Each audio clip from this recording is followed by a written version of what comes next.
Yellen says China should go back to riding bicycles and completes her Karen-like mission of lecturing China. China must stop bringing so many people out of poverty. It's really not fair and creates pressure on other countries of the world to have to do the same. They should also raise retirement age and have to work as long as their counterparts in America. Only in this way can true global equity be achieved. Yellen says the new state-of-the-art train systems in China are making other countries feel embarrassed about the run-down trains in their own country. They need to pull back on this train shaming. It really needs to stop. As well as the state-of-the-art, cutting-edge infrastructure they have built in the last 20 years, transforming their large cities. This has an effect of causing citizens of other countries to feel envious, possibly dissatisfied with their own government systems, which don't seem to be doing much to raise people's living standards. So we see how the ripple effect from China can be dangerous and lead to dissatisfaction and instability around the world. China should let the U.S. lead more and follow the U.S. example. The streets of China seem too clean, too nice, with no homeless visible and no tents. China needs to bring more visibility to the homeless. How about a day of visibility for them? Bring them out of the shadows so their voices can be heard. Let them pitch tents and offer needles and various other drugs so they don't harm themselves by obtaining these items in various illegal ways. Let tax dollars fund these urgent needs of the people. And is it right to have a progressive tax system where those earning less than about $30,000 per year pay only a 3% tax rate?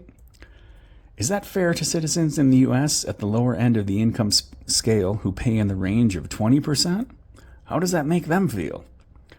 And should China really allow retirement at age 60 for men and 55 for women?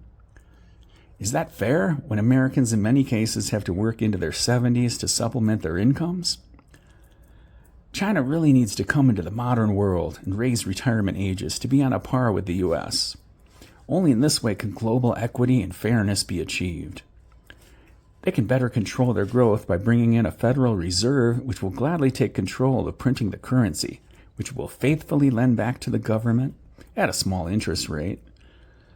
Goldman Sachs and other experienced economists and wealth managers are willing to step in and lend their expertise.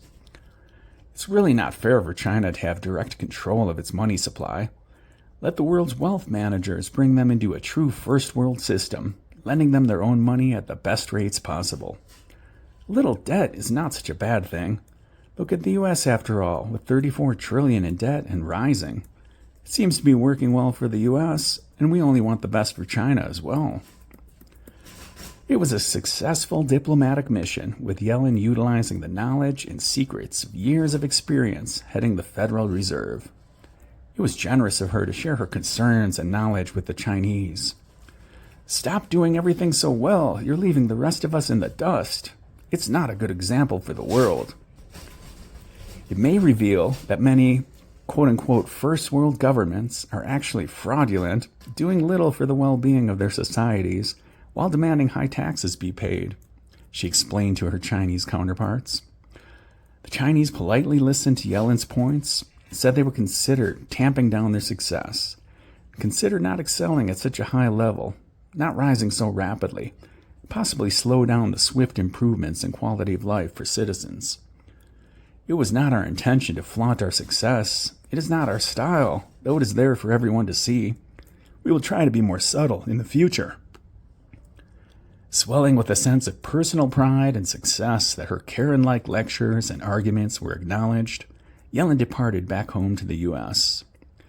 We hope to see China become more like the other great powers of the world and take steps to slow their rise and hold back all of the success, Yellen informed the press as she returned to her mansion and opulent lifestyle in the tony but discreet suburbs of Washington, D.C.